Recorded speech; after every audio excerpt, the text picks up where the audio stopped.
Jenna Warriors down here in the flag stand. She's going to wave a flag tonight to start this race. I know it's Mother's Day tomorrow. I know there's a lot of moms that have sons in this race tonight. And folks, tonight, it's boogity, boogity, boogity. Let's go racing on to all you mothers.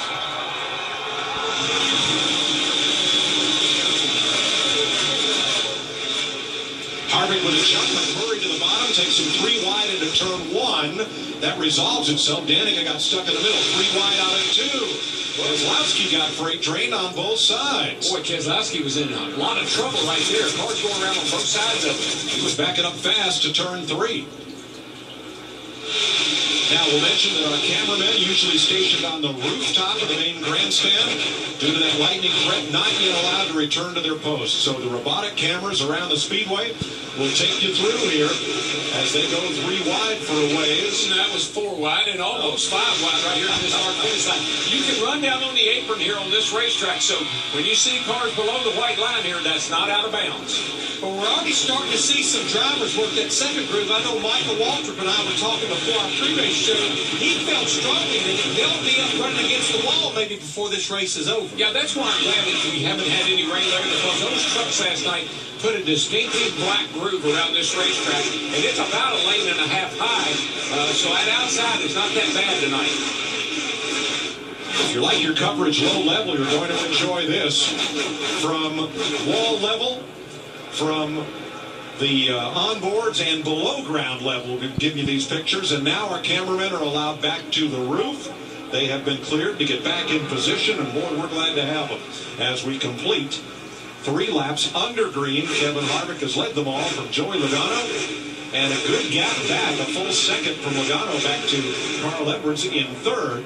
Kurt Busch and Kyle Larson.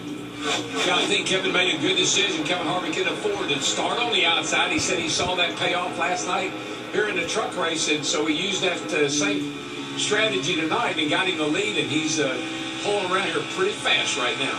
And we're riding with Clint Boyer now in that 15 car. Clint was fast in both practice sessions. He just did not get a good qualifying run. Started in 23rd. You can see now he's the biggest mover in our first 4 to 5 laps of this race. He's already up to 17. And that seems to be the way the Toyotas are. You look at the Gibbs car, they don't qualify all that well, but when the race gets going, they seem to find the front. So for whatever reason, the Toyotas don't have that blazingly fast qualifying speed, but they race really well.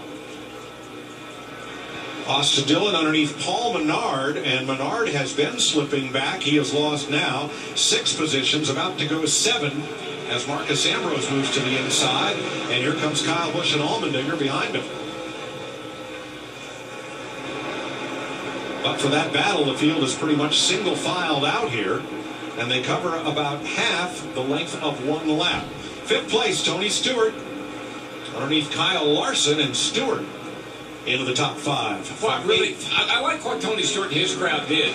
They really worked hard on his car all through the practice, getting it to race well.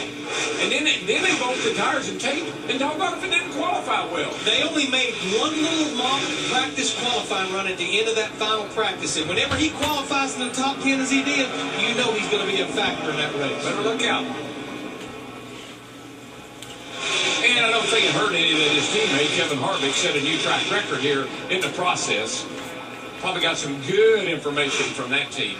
All 4 of the Stewart-Haas cars with great qualifying efforts, and all starting inside the top 10. Danica Patrick has dropped to 12th from 9th. Yeah, but all those Stewart-Haas drivers, Danica included, say their cars are very fast and very comfortable to drive. She got shuffled on the first lap when Jamie Mack took the 3 wide. Jamie Murray in the 1. Brad Keselowski has fallen from 3rd to 8th, while McMurray in the number 1 just ahead is up 4 spots from where he started. Yeah, Keselowski got off to a shaky start that first opening lap. They were going around him. I don't know if something happened to his car on the start, but he didn't get going. He lost several spots, but now he's fighting his way back.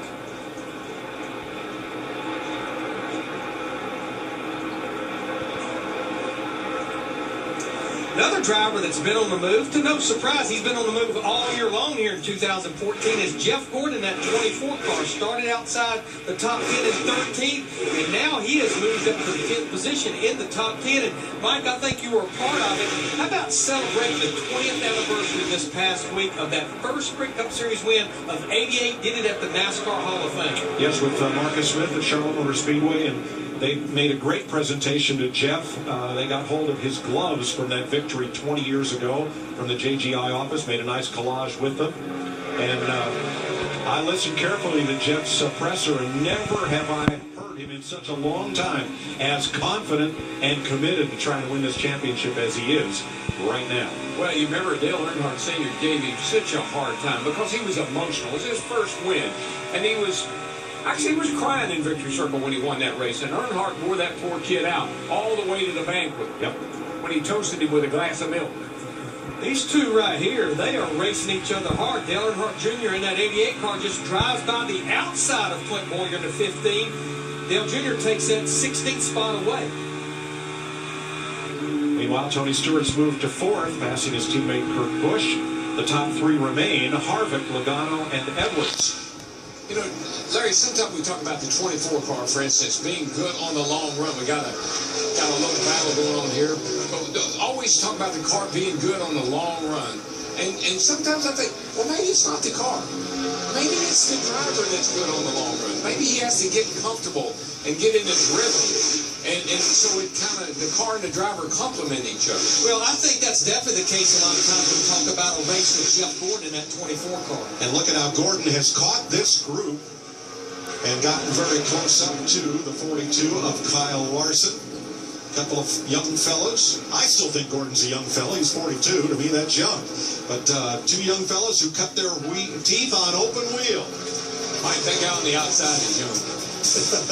Yes, he is. Kevin Harvick leads in Kansas.